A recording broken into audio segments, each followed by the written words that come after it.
dalam rekrutmen prajurit TNI Angkatan Darat itu tidak dipungut biaya atau gratis. Ini reguler semua atau ada jalur prestasi gitu? Sebenarnya kalau untuk yang pendaftaran saat ini semuanya jalur reguler. Namun apabila ada atlet berprestasi yang memang kita lihat prestasinya tersebut sampai tingkat mana. Jadi jangan percaya kepada oknum-oknum yang mengatasnamakan panitia ataupun siapapun dengan iming-iming dia bisa memberikan jalan untuk masuk menjadi seorang prajurit.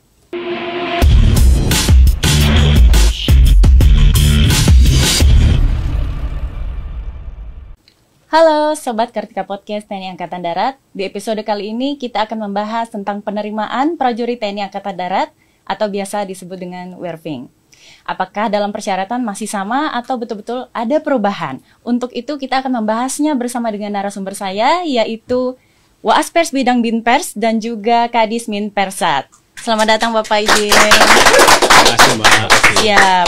Mohon izin Bapak, terima kasih sebelumnya telah hadir di Kartika Podcast TNI Angkatan Darat. Untuk itu sebelum kita membahas lebih lanjut, mungkin berkenan untuk perkenalan secara singkat saja izin Bapak. Boleh. Siap. Saya dulu ya Mbak ya. Siap.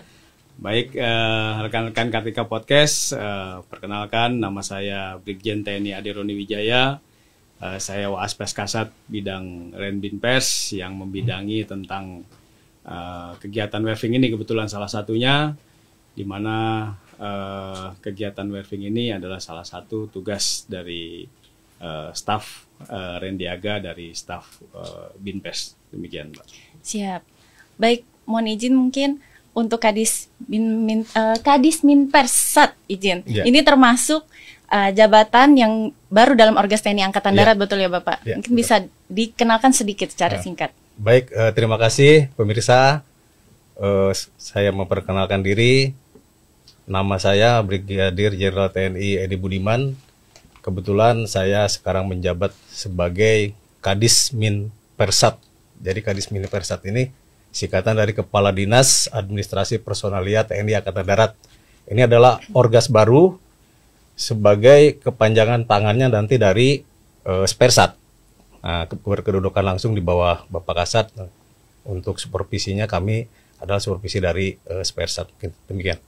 Baik Bapak, terima kasih atas perkenalan singkatnya. Untuk itu mungkin langsung ke pertanyaan poinnya Bapak izin. Ya. Dalam pembahasan penerimaan prajurit TNI Angkatan Darat, Waaspers bidang Renbinpers. siap Binpers dan juga Kadis Minpersat ini kan mungkin bagi kami yang atau awam atau kurang mengetahui mungkin terdengar sama. Tapi namun sebetulnya apa tugas dan tanggung jawab mungkin dari kedua jabatan ini dalam perekrutan penerimaan TNI Angkatan Darat? Baik Mbak, jadi tugas dari kami dari Spersat khususnya di bidang personalia. Jadi tugas dari staf personalia Angkatan Darat adalah staf personalia Angkatan Darat memiliki tugas untuk menangani bidang personil mulai dari perencanaan. Jadi perencanaan personil ini dari mulai penyediaan tenaga, kemudian setelah mereka lulus untuk di penyediaan tenaganya, kemudian setelah itu kita didik. Setelah kita didik, mereka kita tempatkan atau biasa kita sebut pembinaan karir. Setelah pembinaan karir, kita rawat mereka. Setelah kita rawat, kemudian nanti apabila sudah mencapai masa pensiun, nanti kita pisahkan. Nah itu tugas dari staf personil Angkatan Darat. Tidak sampai di situ saja, nanti setelah pensiun pun apabila nanti suatu saat meninggal dunia dan lain sebagainya, itu tugas dari staf personil Angkatan Darat mendata para almarhum yang sudah meninggal tersebut untuk dimakamkan. Demikian Mbak untuk tugas dari staf personil Angkatan Darat. Siap. Jadi dari penerimaan sampai prajurit itu diterima sampai nanti pensiun kemudian meninggal dunia, Ya, itu diurus betul. semua oleh bidang Personalia Angkatan Darat. Betul Angkatan Mbak. Darat. Ya. Untuk Kadis Minpersat sendiri bagaimana izin dalam perekrutan penerimaan TNI Angkatan Darat? Sebetulnya kita ini kan dibentuk dalam rangka menjadi badan pelaksananya dari Spersat. Artinya dari semua persampaian tadi yang disampaikan oleh Waaspers bidang Renbinpers, jadi nanti kita sebagai badan pelaksananya dari mulai kita merekrut prajurit sampai dengan mereka purna tugas dan meninggal dunia, mungkin seperti itu. Siap. Ya. Jadi sebenarnya tugas dan tanggung jawabnya itu sebenarnya 11-12 sama, tapi Ya. sebagai perpanjangan tangan atau Ya. membantu izin. Ya, Betul, betul. seperti itu. Siap. Baik. Kalau untuk saat ini dalam penerimaan prajurit TNI AD, mungkin yang saat ini atau akan dilaksanakan apa nih Pak perekrutannya? Baik Mbak, dalam waktu dekat ini kebetulan kita sekarang sedang melaksanakan rekrutmen khususnya bagi Bintara dengan Tamtama. Bintara ini khususnya untuk tahun 2025 ini adalah melaksanakan rekrutmen Bintara gelombang kedua tahun anggaran 2025 dengan Tamtama gelombang ketiga tahun anggaran 2025.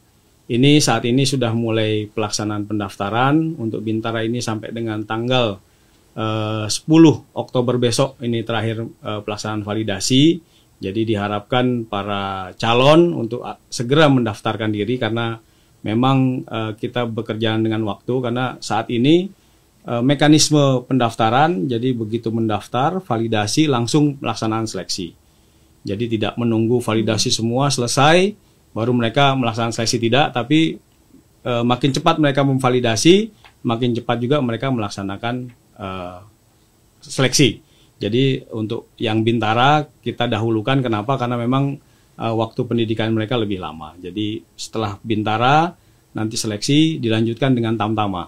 Tamtama sekarang juga masih dalam tahap pendaftaran dan dilaksanakan nanti validasi. Setelah itu lanjut melaksanakan seleksi. Jadi kita bekerja dengan waktu. Jadi makin cepat pelaksanaan pendaftaran validasi, makin cepat juga pelaksanaan seleksinya. Demikian, Mbak. Baik, Waas. Izin kalau untuk alokasi penerimaan kira-kira ada berapa yang diterima tahun ini?